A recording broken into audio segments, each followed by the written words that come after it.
Why do you keep saying I'm wrong? Because they're not coming. What do you mean they're not coming? I didn't call the police, Florence. But you did call them. I saw you call them. But I didn't. I only pretended to call them. Pretended to call them? But why? Why did you do that to me? I forgot a little detail. Oh. Oh, thank heavens. It was intuitional, remember? I reminded you of it, didn't I? Yes, you reminded me of it. I have you to thank for that, dear. Yes, well, don't keep me waiting. Tell me what it was. The detail? Yes, what was it? You. Yes. I thought so. I've been a drag on you, haven't I? Not always, but you are now. You know something? You've been a drag on me, too. The whole thing has been wrong. All wrong for years, hasn't it? And now you stand before me with a gun. And I feel perfectly calm. It's the shock. I'm glad you're going to use a gun. It'll be very quick that way. When did you decide? A few minutes ago. I had the idea earlier, but I thought I'd wait and see. Henry, why haven't we ever understood each other? Oh, I used to try so desperately to get through to you. We just never had the spark, I guess. But you did love me, didn't you? Once. Yes, very much. Then tell me what happened. I don't know. Oh, I wish we'd never had anything. Anything at all. Then at least we'd have had each other. It wasn't the money. It was always the money. It had breakfast with us every morning. It slept in our thoughts at night. Well, you will have it now. But what about the police? What will you tell them now? I'll think of something. Of course, you could tell them that I was the one who poisoned Aunt Mildred and then tried to shoot you, and then you tried to get the gun away from me, and I shot myself. It's plausible. Do me a favor. If I can. Kiss me. It's not easy to kiss a person one moment, then shoot her the next. You mean you're not equal to it? That's not the point. It's just too incongruous. You think I'm not going to do it, don't you? No, I was thinking of something else entirely. Goodbye. Florence. Au revoir, Henry.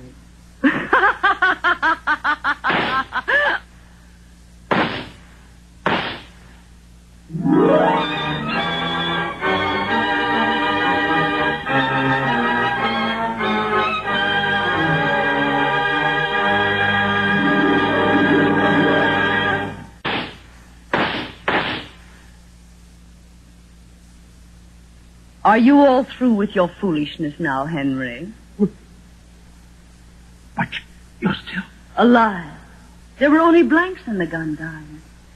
Blanks? But I might as well warn you that the bullets in this gun are real. You mean you had this plan? Well, in advance. You don't think I really would have died so magnanimously, do you? What are you going to do now?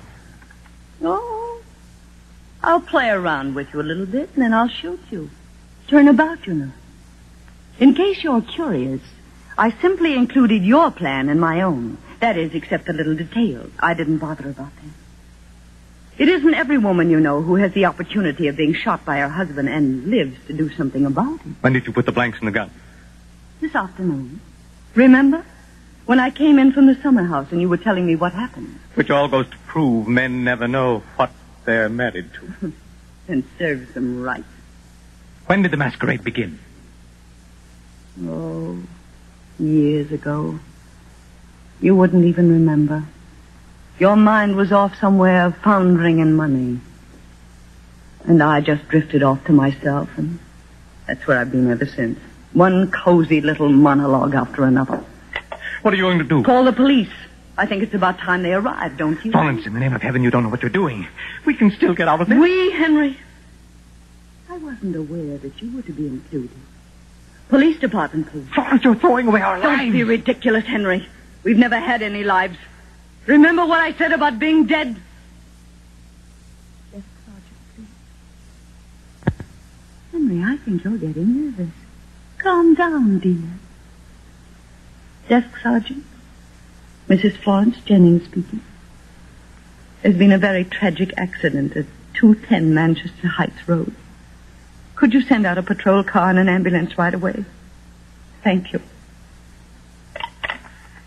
Well, up to now, I'll have to give you credit for being pretty clever, Florence. But calling the police was a stupid thing to do. It's just like you to think so. You still don't understand, do you? Understand what? That I'm going to shoot you. Oh, nonsense. You couldn't kill a But fly. I can you. And I've got excellent reasons. Come closer, dear. Don't back away. I just want to look at you. You've grown fat with the years. The idleness. That's what did it.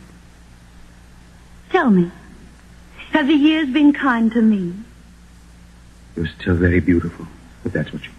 As beautiful as when I married you. Woman's vanity. I have a gun, you know. Talk, Henry. No. And what a silly thing to ask. But with the money and the property, I might be able to pick up another husband someplace, mightn't I? Darling, will you please drop the dramatic? Why? Because I want to kiss you. Why? Because I love you. You love me because you're afraid of the gun in my hand. That has nothing to do with You were perfectly willing to kill me, remember? I must have been mad. Let me kiss you. Just once more. Stay back, Henry. I warn you. I know. You're going to shoot. You're trying to play on my emotions. It's cowardly. Yes, it is. You're attractive to me, and you know it. Yes, I know it. But it's not enough. Give me that gun, Paul. No. But... Well, congratulations. Mm-hmm.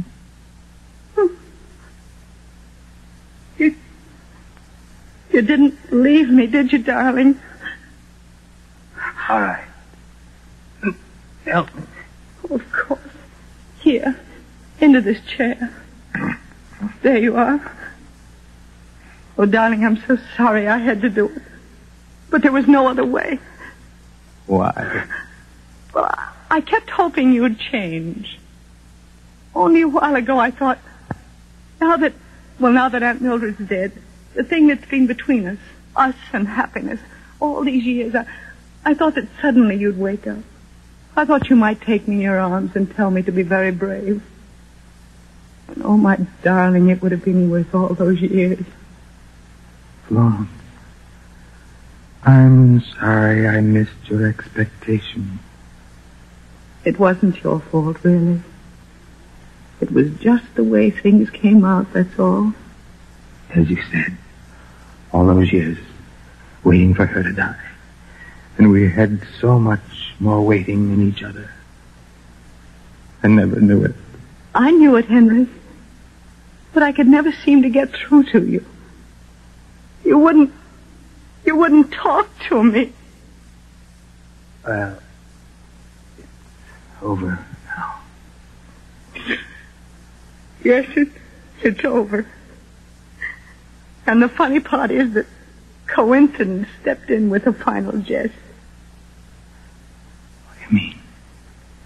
Aunt Mildred had a heart attack. She called to me in the garden. The pills were never used. You see, she died naturally.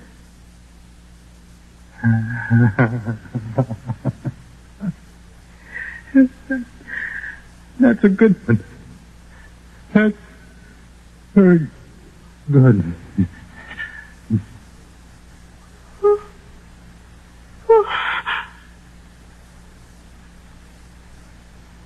I'll remember you to Paris, Henry.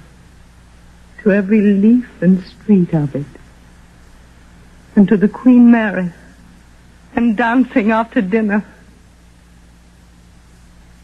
And as for you, Aunt Mildred, you will pay the final tribute. There. I'll wear the diamond pin. See how it sparkles. Isn't it beautiful, Henry? Like stars. Oh, all those years. And now, sleep, Henry.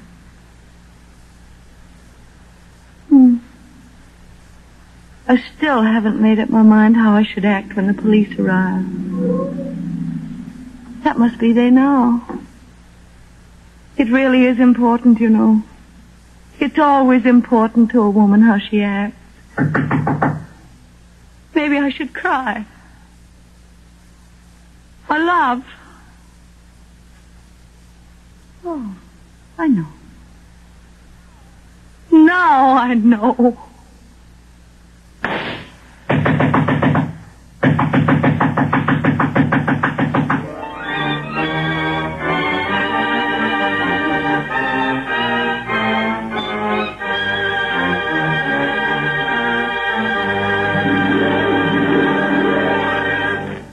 And so the curtain comes down on the final act of this week's Stars Over Hollywood show as presented by Carnation Evaporated Milk and starring Joan Crawford. In just a moment, we'll have news about next week's show. Meantime,